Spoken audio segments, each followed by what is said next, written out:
The Evolution of Just War Theory in the Papal Rhetoric of the First Crusade. Exploring the link between the theory and the Crusade. Prepared and presented by Rickbed Nandi, acknowledging. Completing a work of this magnitude is seldom a solitary journey. I am deeply grateful to numerous individuals and institutions whose generosity, scholarship, and encouragement have shaped and supported this endeavor. First, I extend my heartfelt thanks to my mentors, colleagues, and advisors whose insight and guidance continually challenge me to delve deeper into the complexities of medieval theology, papal rhetoric, and just war theory. Their profound understanding of history and rigorous scholarship provided the intellectual foundation upon which this book stands. Special appreciation goes to those who meticulously reviewed drafts and offered constructive criticism that significantly improved the manuscript. I also wish to express my sincere gratitude to librarians, archivists, and curators across various institutions whose expertise and willingness to assist in accessing medieval manuscripts, papal letters, chronicles, and historical documents have been invaluable.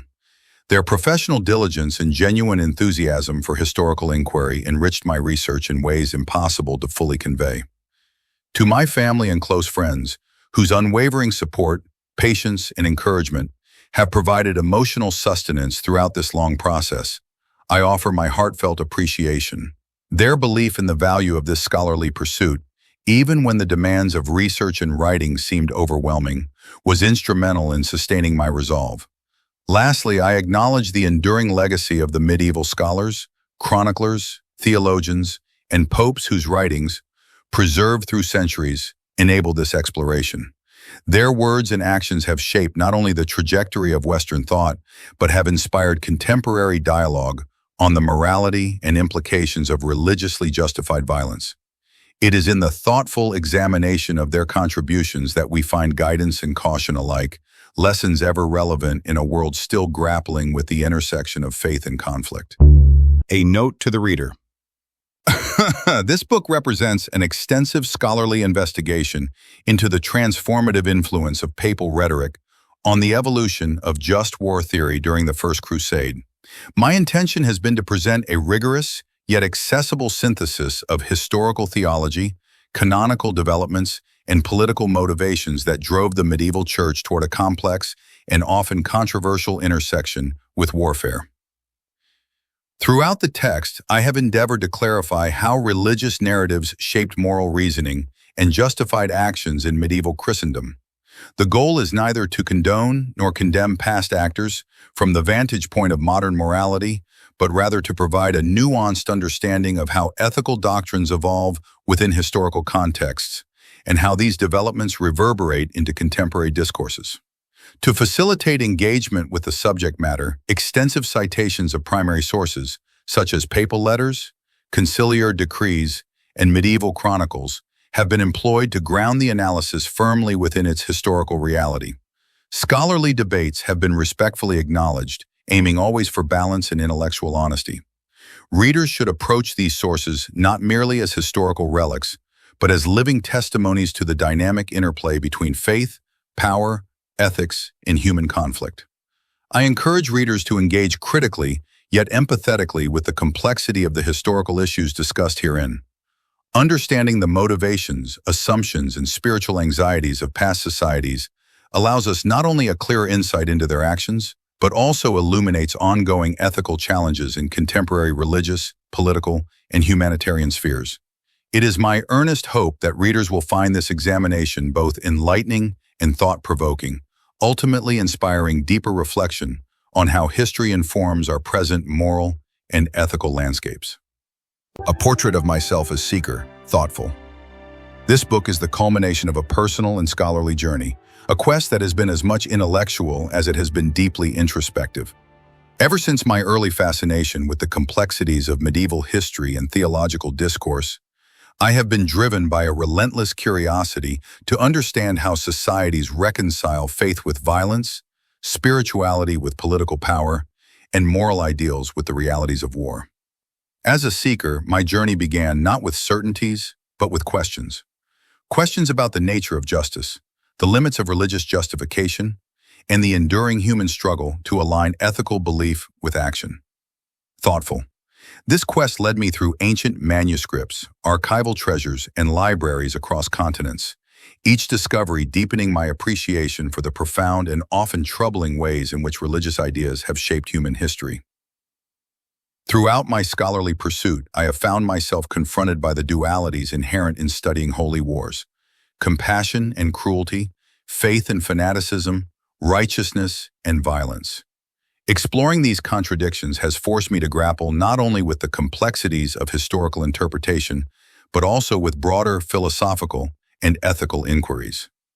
The writings of Augustine, Urban II, Bernard of Clairvaux, and countless anonymous medieval chroniclers became my intellectual companions, guiding me through the labyrinthine intersections of theology, rhetoric, and morality.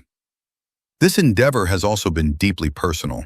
It has challenged my assumptions and broadened my understanding of human nature, reminding me that the past is never merely distant history, but a reflection of our own ongoing struggle to define what is right, just, and holy. In sharing this portrait, I invite readers to accompany me not merely as observers of history, but as fellow seekers, mindful that the journey toward understanding is as significant as any conclusions we may ultimately reach. Chapter 1. Introduction. 1.1 Background of the study.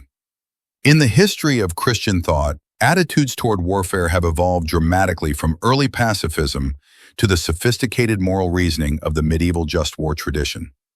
The first generations of Christians were largely pacifist, heeding Jesus' teachings of nonviolence and martyrdom. Many believers refused military service and went meekly to their deaths under persecution rather than fight.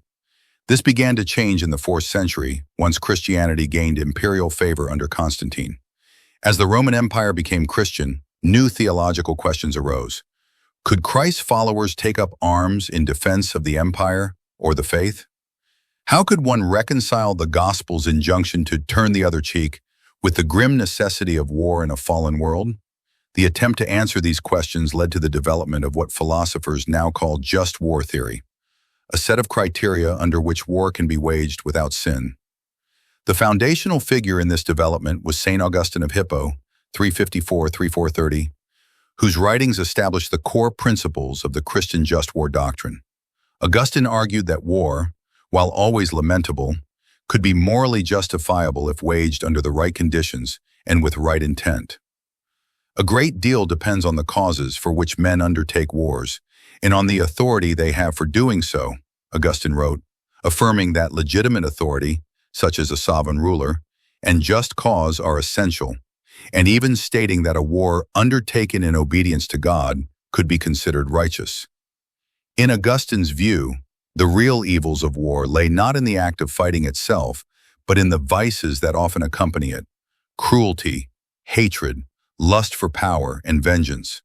Whereas the use of force by good men, in obedience to God or lawful authority, with the aim of restoring peace and justice, could be an act of charity. This reasoning formed the bedrock of the just war tradition in Western Christianity and would profoundly influence medieval churchmen in their efforts to justify or restrain the use of violence. Over the ensuing centuries, Augustine's ideas were transmitted and elaborated by Christian thinkers and church authorities. By the High Middle Ages, theologians like St. Thomas Aquinas, 1225–1274, codified the just war criteria systematically.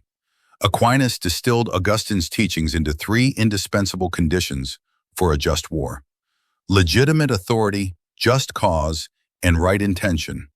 War had to be declared by a rightful sovereign for a cause that avenged or repelled grave injustice, such as defense against attack or reclaiming wrongfully seized lands. And those waging war must do so with virtuous intent, seeking to promote good or punish evil, not out of cruelty or greed. Even if a war met the first 2 criteria, Aquinas warned, it would not be truly just if driven by the passion for inflicting harm, the cruel thirst for vengeance, or the lust of power, rather than the aim of peace and justice. Thus, by the medieval period, a coherent just war doctrine had emerged within Latin Christendom. War was permissible only as a sorrowful necessity, under strict conditions, and always with the hope of reestablishing peace. Yet, even as theologians formulated these constraints, the medieval church also grappled with how to guide and restrain the endemic warfare of feudal society. From the 10th and 11th centuries, ecclesiastical reformers launched the Peace of God and Truce of God movements, which sought to limit violence by forbidding attacks on non-combatants, such as clergy, peasants, women, and banning warfare on holy days. These church-led initiatives reflect a growing desire to channel knights' warlike energies toward morally legitimate ends. By the mid-11th century, the papacy itself began to assume a more activist role in directing Christian warfare. A pivotal figure was Pope Gregory VII, 1073-1085, a leader of the Reform movement who reimagined how military force could serve the faith. Surrounded by advisors steeped in Augustine's ideas, Gregory VII developed a notion of a militia Christi, a knighthood of Christ, beholden to the Church. In 1074, alarmed by reports of new aggressions against Eastern Christians after the Byzantine defeat at Manzikert, Gregory VII planned an unprecedented armed expedition to aid the Byzantine Empire against Muslim Turks. Writing in the name of St. Peter, he summoned the fideles of St. Peter and all who wished to protect the Christian faith to give their lives to liberate their brothers in the East, proclaiming that such an armed service would be service to Christ himself. Gregory promised that eternal reward awaited those who would undertake this holy endeavor, and that death in this cause would be death for Christ, more glorious than death for the fatherland. Notably, he envisioned personally leading this army as both dux et pontifex, military commander and pope. Although Gregory VII's grand plan to march east never materialized, he soon found himself embroiled in conflict with the German emperor, and the idea was shelved. The ideological groundwork had been laid. His calls to liberate Eastern Christians and the holy places, and his willingness to grant spiritual merit for fighting infidels, foreshadowed the rhetoric that would ignite the First Crusade 2 decades later. It was becoming startlingly evident how readily the language of Christian love and duty could be merged with the waging of war. Defending oppressed brethren in faith, even by force of arms, was cast as an act of charity and righteous zeal. Crucially, Urban II imbued his call with the language of Christian love and charity, recasting the martial venture as a sacred duty to one's neighbor and to God. Solemnly, "There is no greater love than to lay down one's life for one's friends," the Pope reminded his listeners, echoing the Gospel of John. He urged the knights of Christendom to turn their swords away from each other and instead use them to protect their brothers in the East and to redeem the Holy Land. Exhorting, "Let those who have been accustomed unjustly to wage private warfare against the faithful now go against the infidels," Urban proclaimed, exhorting quarrelsome nobles to redirect their violence toward a just and necessary war. Passionately, "Let those who for a long time have been robbers now become knights. Let those who have been fighting against their brothers and relatives now fight against the barbarians," he implored, framing the crusade as a chance for moral reformation of knighthood itself. In this way, the right intention of the undertaking was constantly emphasized. Knights were to engage in this war emphatically, not for the desire of earthly convenience or gain, but devoutly for the salvation of their soul and the liberation of the Church, as Urban later wrote. The enterprise was to be penitent and selfless, and sincerely active love in the Augustinian sense, aimed at protecting the innocent and vindicating God's justice. Urban II skillfully wove together the threads of just war theory with the newer concept of holy war. The vocabulary of liberation figured prominently in his rhetoric. Indeed, historians note that liberation, liberatio, was emphatically the word most frequently used by him when justifying the need to crusade. He spoke of liberating the urgently Eastern churches from the oppression and ravages of the Muslims, and of freeing the very passionately city of Jerusalem from the servitude into which it had fallen. This dual aim, the liberation of Christian peoples and of Christ's patrimony, the holy places, gave the expedition its sacred character.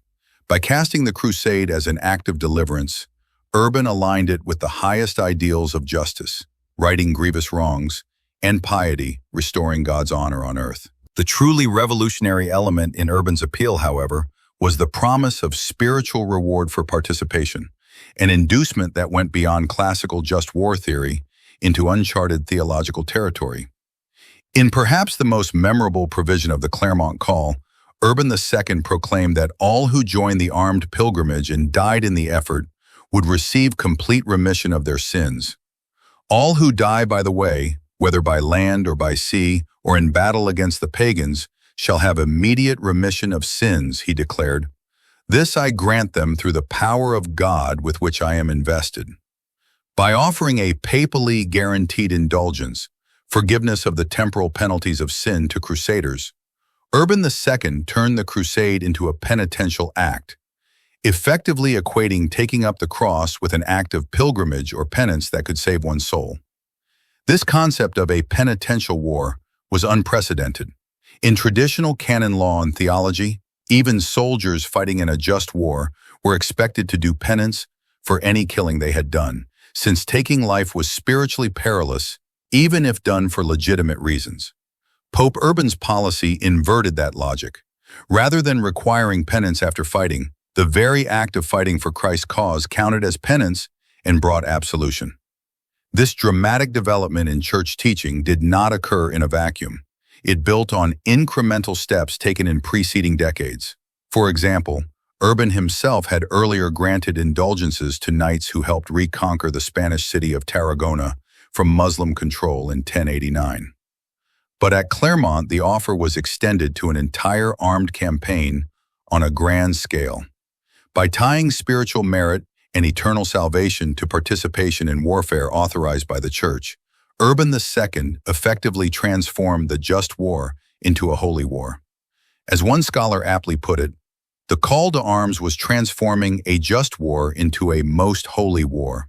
The war against the infidel was portrayed not as a lamentable necessity, but as sacralized combat, a struggle willed by God, with the Crusaders as his agents and soldiers of Christ. Indeed, Urban and his propagandists referred to the expedition's fighters as Christ's own militia. Contemporary letters depict the Crusaders as being inspired by God, as agents of God, engaged in the service of God, fighting out of love for God. It is little wonder that the movement's rallying cry became Deus Vult, and God wills it. A spontaneous chorus reportedly shouted by the crowds at Claremont in response to Urban's appeal. The Papal Rhetoric insisted that this war was fundamentally the work of God carried out through human instruments. The response to Urban II's preaching was extraordinary. Across France and Western Europe, thousands took the cross, inspired by a heady mix of piety, righteous anger, feudal honor, and the promise of divine reward. The First Crusade, 1096 to 1099, that resulted was a convulsive event that would have lasting consequences for Europe and the Middle East.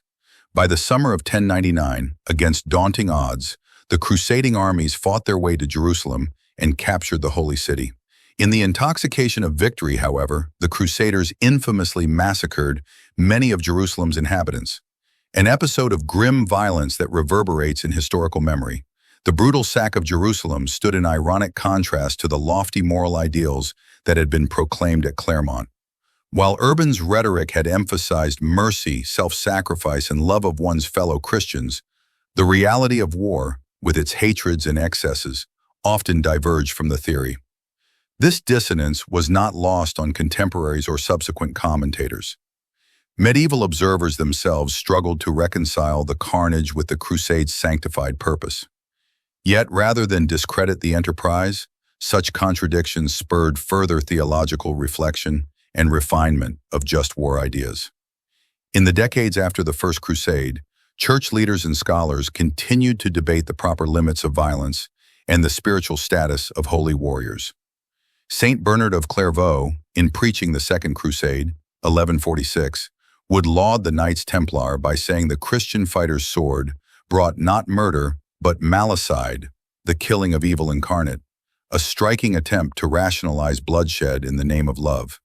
Gratian's Decretum, in the 1140s, folded the new crusading indulgences into canon law, not without some ambiguity and opposition, while theologians like Peter Lombard and later Aquinas sought to harmonize the crusade phenomenon with Augustine's principles. In short, the First Crusade proved to be a crucible for the medieval just war tradition. It forced the Church to confront how far divine authority and good intentions could sanctify a war, and it propelled the evolution of doctrines about holy violence that would resonate through the rest of the Middle Ages. This book is concerned with that very evolution of just war theory as reflected in the papal rhetoric of the First Crusade. The background sketched above illustrates the confluence of long-developing theological ideas and immediate historical exigencies that culminated in Urban II's crusade preaching.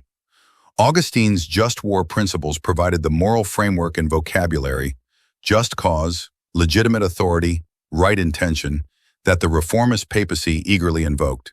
At the same time, new concepts of spiritually redemptive warfare had emerged, allowing popes like Urban II to depict war not merely as a regrettable duty, but as a path to Christian holiness for the Knights of Christ. The First Crusade's papal rhetoric thus stands at a fascinating intersection. It is firmly rooted in the just war tradition, even as it expands that tradition in a more radical, sanctifying direction. Understanding this evolution is not only important for medieval history or theological scholarship, it also illuminates broader questions of how religious ideals can be used to justify violence. The First Crusade became a template for later crusades and holy wars, and it has figured in debates about the morality of war up to the present day. By examining how Pope Urban II and his contemporaries articulated the legitimacy of the crusade, how they argued the war was just, why they insisted it was God's will, and in what ways they claimed it served Christian love and justice, we gain insight into the medieval mindset that married the cross and the sword. We also gain perspective on the enduring tension within Christian ethics between the call to peace and the call to defend the innocent and the sacred. This study, therefore, begins by situating the First Crusade in the continuum of Christian just war thought, and then delves into the specific rhetoric and reasoning employed by the papacy during the Crusade's launching course. It is a story of continuity and change. Continuity in that the Crusade's proponents drew heavily on time-honored justifications for righteous war, and change in that they introduced novel theological assertions that transformed the waging of war into a form of penitential devotion. With this background in mind, we can now outline the objectives, approach, and structure of the book, which together will guide the reader through a comprehensive exploration of how just war theory evolved within the papal discourse of the First Crusade, and why that evolution matters. 1.2. Objectives and scope of the book. This book's primary objective is to provide a comprehensive analysis of the First Crusade, 1095 to 1099, through the dual lens of just war theory and papal rhetoric. In doing so, it seeks to illuminate how the medieval church's understanding of righteous warfare developed and was expressed at the dawn of the crusading era. Several key goals motivate this study. Examine the intellectual foundations. The study will trace the theological and philosophical foundations of just war thinking prior to the First Crusade and identify the core principles, such as just cause, authority, and right intention, that the papacy inherited from authorities like Augustine and the canon law tradition. By clarifying what just war meant to 11th century churchmen, we set the stage for analyzing how these ideas were invoked or modified by Pope Urban II and his circle. Analyze papal rhetoric in context. A central aim is to analyze in detail the papal rhetoric surrounding the calling and justification of the First Crusade, principally the pronouncements of Pope Urban II, his Claremont sermon as recorded by various chroniclers, the letters he issued in 1095-1096, and related papal communications. We will dissect the content of these sources to understand how Urban II framed the war's purpose and morality. For example, his emphasis on liberating oppressed Christians, avenging injustice, and serving Christ's will. Special attention will be given to the language of spiritual reward and penitence, the indulgence for crusaders, which represented a theological innovation. We will ask, in what ways did Urban's rhetoric draw on existing just war justifications, and in what ways did it represent a new holy war ideology? Chart evolution and innovation. The book aims to demonstrate that there was an evolution in just war theory manifest in the papal discourse of the First Crusade. This involves identifying continuity with earlier doctrine, as well as innovations introduced during the crusading movement. For instance, we will explore how the concept of caritas, charitable love, was used to justify violence. The idea that fighting to protect fellow Christians was an act of love of neighbor, and how this squared with or departed from Augustine's original intent. We will also track how the notion of holy war as positive, spiritual combat took shape in this period. The evolution under study is both rhetorical and conceptual. Papal rhetoric did not occur in isolation, but was a driving force that in turn prompted further doctrinal development. For example, how later theologians like Aquinas would adapt just war criteria in light of the Crusades. Assess scope and limits. Scope of inquiry. The scope of the book is focused on the First Crusade era, roughly the late 11th and early 12th centuries, and specifically on the papal and ecclesiastical perspective. This means our analysis centers on sources such as papal sermons, letters, decrees, and contemporary theological commentary, rather than on the secular chronicles or the actions of crusaders on the battlefield, except insofar as they illustrate the reception of the papal message. While the military campaigns and outcomes of the First Crusade will be summarized for context, the primary interest lies in the ideational realm. The arguments, justifications, and spiritual exhortations articulated by the popes and their clerical allies. We will therefore not attempt a full military history of the Crusade, nor a comprehensive study of popular Crusade preaching beyond the papal core, as those lie outside our scope. Instead, we focus on the motivational rhetoric and moral reasoning emanating from the papacy and high churchmen, which set the tone for the Crusade and framed it as a just and holy war.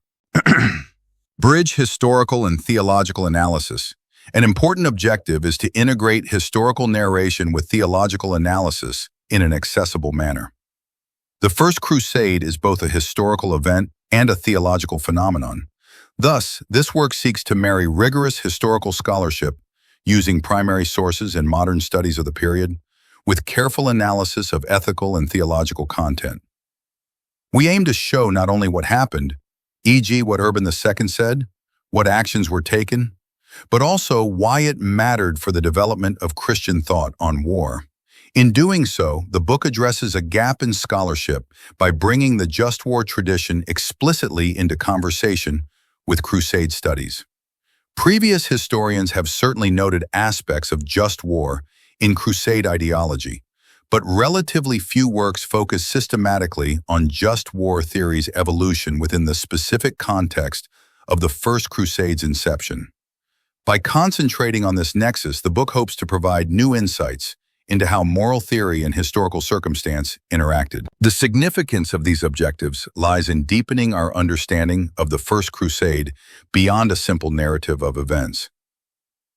By the end of this study, the reader should appreciate how the First Crusade was justified in the minds of its promoters and participants, what that reveals about medieval Christian values, and how it influenced subsequent centuries of thought on religious warfare. The scope is intentionally confined to the First Crusade and its immediate intellectual aftermath, with occasional comparisons to later crusades or other holy wars only when relevant. Ensuring a focused inquiry. Through these objectives, we aim to contribute to multiple fields: crusade history, medieval theology, church history, and ethics, illustrating the First Crusade's role as a formative moment in the long trajectory of the just war tradition. 1.3. Methodological approach. Analyzing the evolution of just war theory in the papal rhetoric of the First Crusade requires a multidisciplinary approach, combining the methods of history, theology, and literary rhetorical analysis. This study employs a methodology designed to rigorously examine both the content of the sources and their broader intellectual context. 1. Critical analysis of primary sources. At the heart of our method is a close reading of primary source texts from the era of the First Crusade, especially those authored by or attributed to the papacy. This includes the various accounts of Pope Urban II's speech at Clermont in 1095, preserved in chronicles by Fulcher of Chartres, Robert the Monk, Baldric of Dol, Guibert of Nogent, and William of Malmesbury, among others, as well as Urban II's extant letters and papal encyclicals related to the Crusade, such as his December 1095 letter to the faithful and the letter to the people of Bologna in September 1096. Each of these texts is examined for its rhetorical strategies and theological content. Because the Claremont sermon survives only in later, sometimes embellished versions, this study compares the different accounts to isolate common themes and the most credible elements. We heed the cautions of modern scholars like H.E.J. Cowdery and Jean Flory, who warn that the chroniclers often injected hyperbole and their own agenda into Urban's words. By cross-comparing multiple versions and considering the time and purpose of their writing, we attempt to reconstruct the core papal message and filter out obvious exaggerations. Likewise, Urban II's letters, which are direct papal communications, are scrutinized line by line, as they often more plainly articulate the Pope's intent. For example, Urban's letter to the Bolognese, 1096, explicitly states that those who undertake the journey to Jerusalem for the salvation of their soul and the liberation of the Church have made a true and perfect confession of their sins through God's mercy, thereby confirming the indulgence promise in a papal voice. Such primary statements are invaluable for understanding the official stance. All translations are taken from reputable sources or academic editions, and when necessary, the Latin originals are consulted, especially for key terms like crux, remissio, caritas, justitia, etc., to ensure nuances are captured. Throughout, we maintain a critical eye on issues of genre and audience.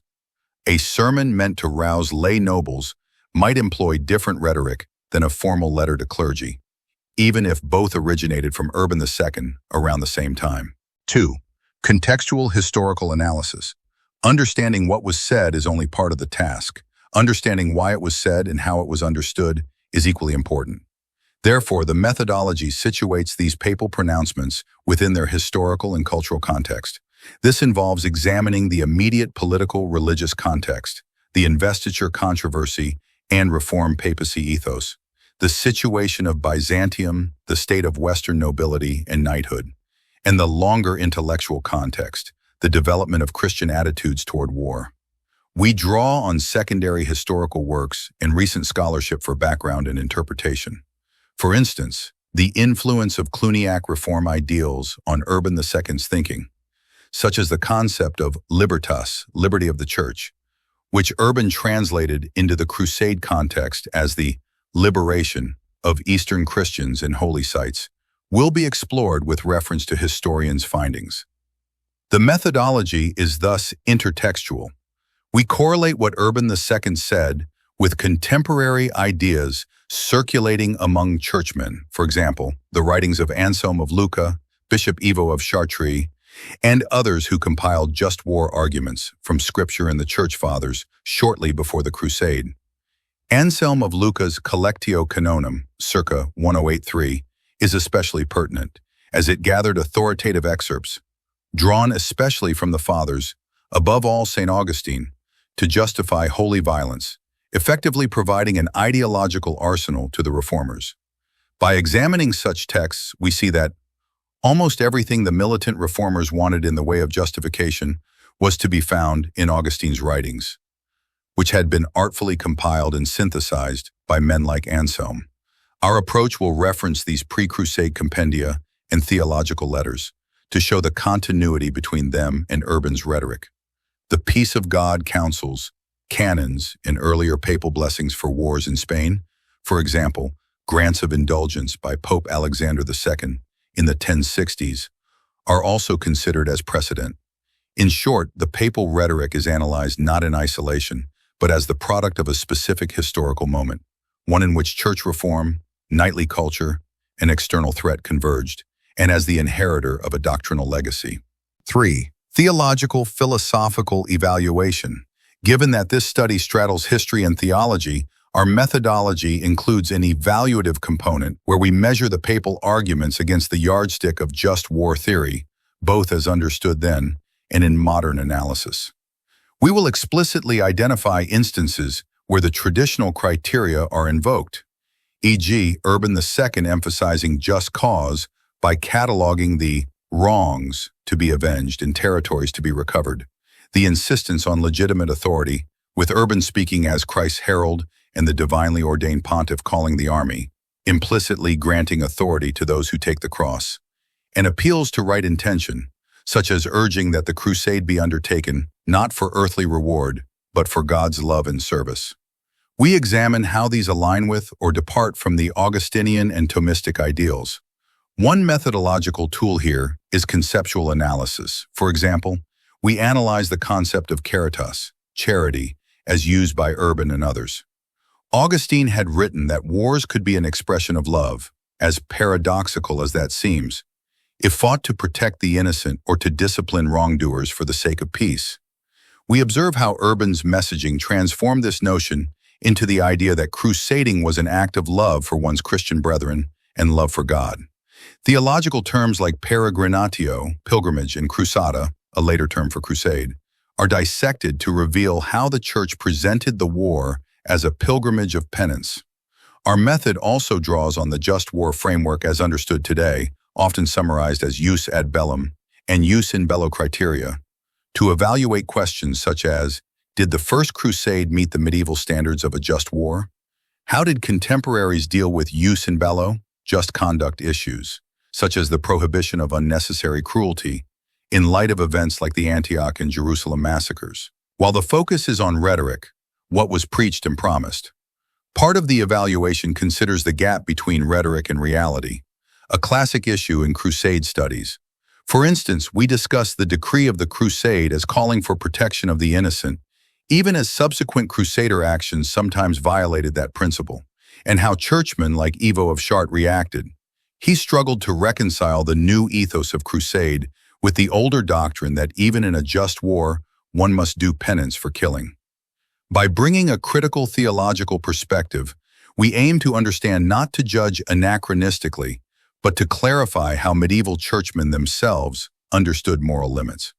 This is informed by reading their own justifications and occasional criticisms. 4.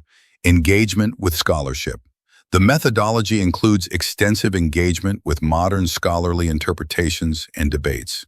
Throughout the chapters, we will reference and build upon the works of prominent historians of the Crusades and Christian thought.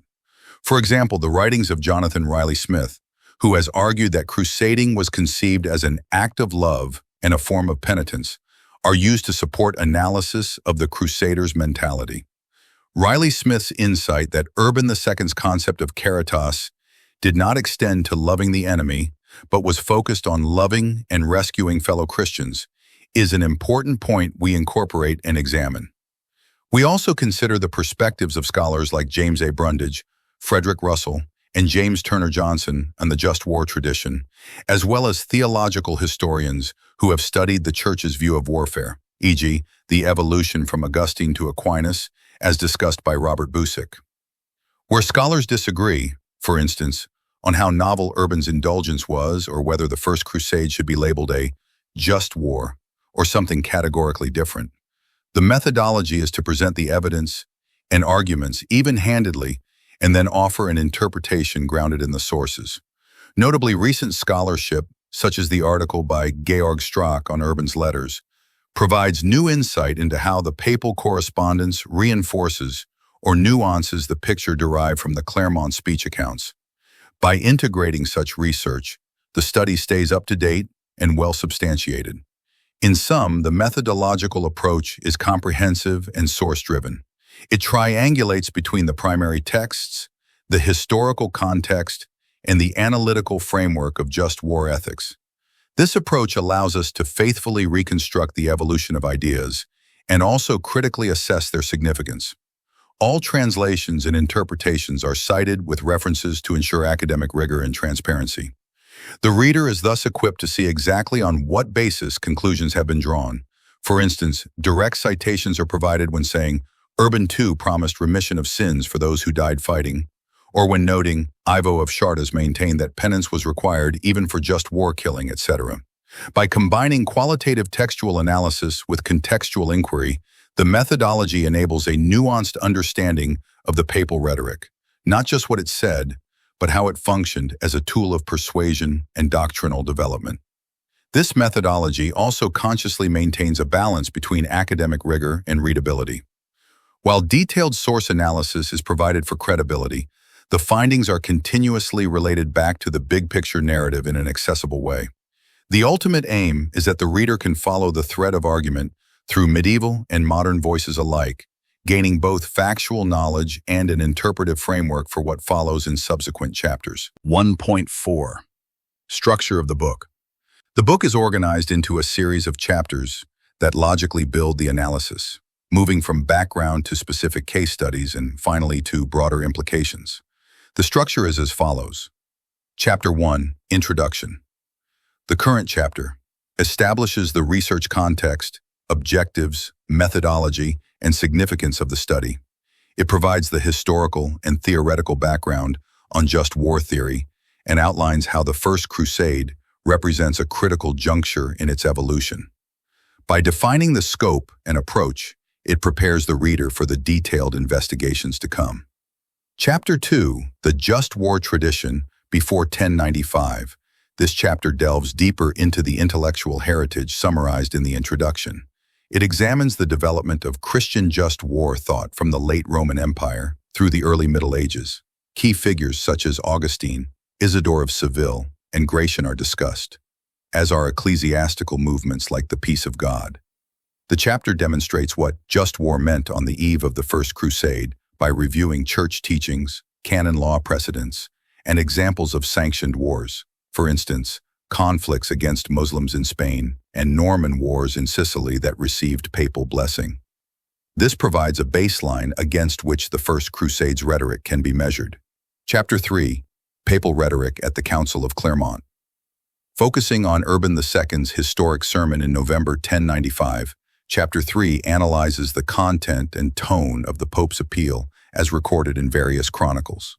It compares the 5 main Latin versions of the Clermont speech, highlighting common motifs, such as the call to aid Eastern Christians and the promise of spiritual reward, and distinctive flourishes in each account. The chapter assesses the reliability of these sources and attempts to reconstruct the essential message that Urban delivered. We explore how Urban's rhetoric was tailored to his audience, employing biblical references, apocalyptic imagery, and calls to honor and shame. This chapter essentially dissects the Clermont speech to reveal the just war and holy war concepts embedded within it, from the justification of war as defense of Christ's people to the portrayal of the enterprise as Christ's own command, and the unprecedented granting of indulgence. Special consideration is given to the emotional and spiritual appeals that made the speech effective, as well as to the immediate reaction, the Deus vult fervor. Chapter 4, Just War, Holy War, the Ideology of Crusading. Building on the analysis of the speech, Chapter 4 examines the broader ideology that developed to support the First Crusade. It looks at papal letters, such as Urban's letters to regional audiences in 1095-1096, and other propaganda used to sustain recruitment and morale.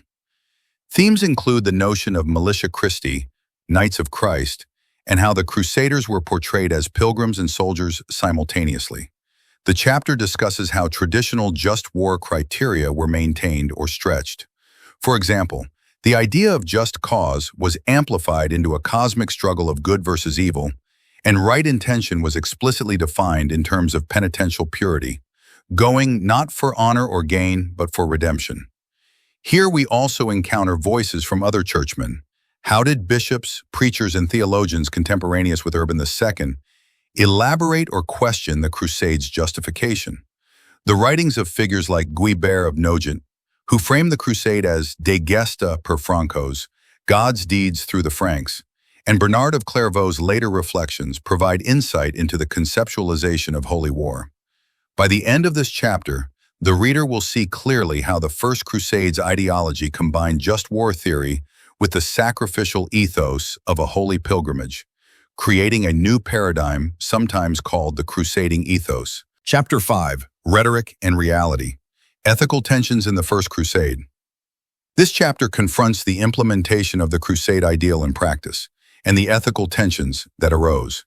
It reviews key events of the First Crusade, the siege of Antioch, the capture of Jerusalem, etc., through the lens of just war ethics and papal directives. How did papal legates and leaders enforce discipline or justify harsh measures? What happened when crusaders' actions, such as the slaughter in Jerusalem, conflicted with the proclaimed aims of mercy and love?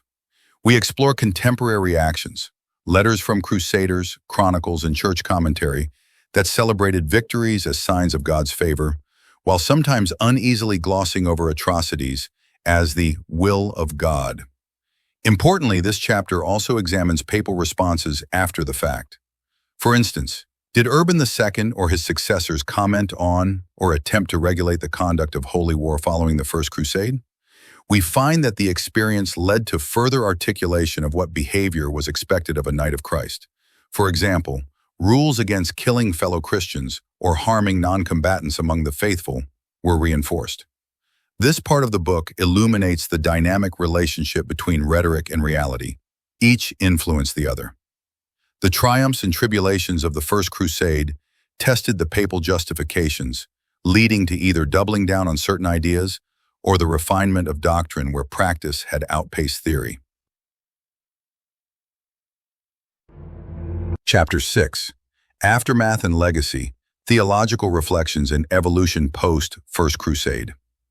The final substantive chapter looks beyond the First Crusade to trace its impact on subsequent church teachings and the just war tradition. It considers the theological and canonical developments in the 12th and 13th centuries that were direct outgrowths of the First Crusade's legacy. Topics include the formalization of crusade indulgences in church law, the church's stance on new military orders, the Templars and Hospitallers, which embodied the fusion of monastic piety and military service that the crusade had exemplified, and the commentary of theologians like Peter Abelard, Peter Lombard, and Thomas Aquinas on holy war.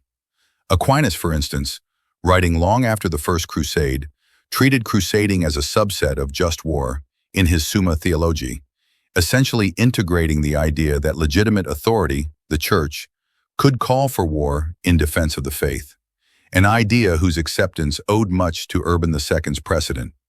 We assess how far the pendulum swung.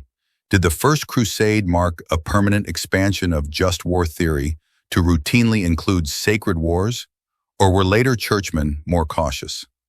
This chapter also touches on critiques and doubts that emerged, e.g. the questioning of crusader motives or the concern that crusading fervor could be misused.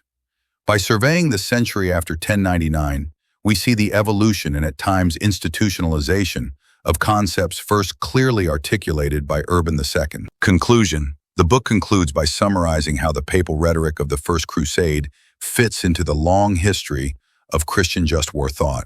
We reflect on the main findings, for example, that Urban II successfully married Augustinian just war theory with a penitential holy war ethos, creating a powerful new ideological model. The conclusion also considers the broader implications for understanding the relationship between religion and violence. It discusses how the legacy of the First Crusade's justifications can be traced in later debates, for instance, during the Reformation, or even in modern discussions of just war versus holy war. In closing, the reader is invited to consider the complex heritage of the First Crusade as both a product of inherited just war reasoning and a driver of new theological directions that would influence Christendom's stance on war for centuries. Any remaining research questions or areas for further inquiry will be identified here, such as comparing papal rhetoric to Muslim jihad rhetoric of the same era, or exploring how modern just war theory looks back on the Crusades. The conclusion thus not only wraps up the study, but situates it in a wider scholarly and ethical conversation. With this structure, the book proceeds methodically from the general to the specific and back out to the general, ensuring that the reader is first grounded in context, then immersed in detailed analysis of the First Crusade itself, and finally shown the aftermath and larger significance. Each chapter builds on the previous one. For example, the conceptual tools from Chapter 2, Just War Criteria, are applied in Chapters 3 and 4. The narrative of Chapter 3 informs the discussions in Chapter 5 about practice, and so on. Cross-references are provided where appropriate to remind the reader of earlier discussions. Throughout the book, a scholarly tone is maintained, with careful citation of sources and engagement with academic debates, but the style remains accessible, using clear headings and a logical flow as outlined above. By structuring the book in this way, the aim is to lead the reader on a coherent journey, from the roots of just war theory into the heart of papal crusade rhetoric and outward to the enduring evolution of ideas, thereby fulfilling the promise of the title, The Evolution of Just War Theory in the Papal Rhetoric of the First Crusade.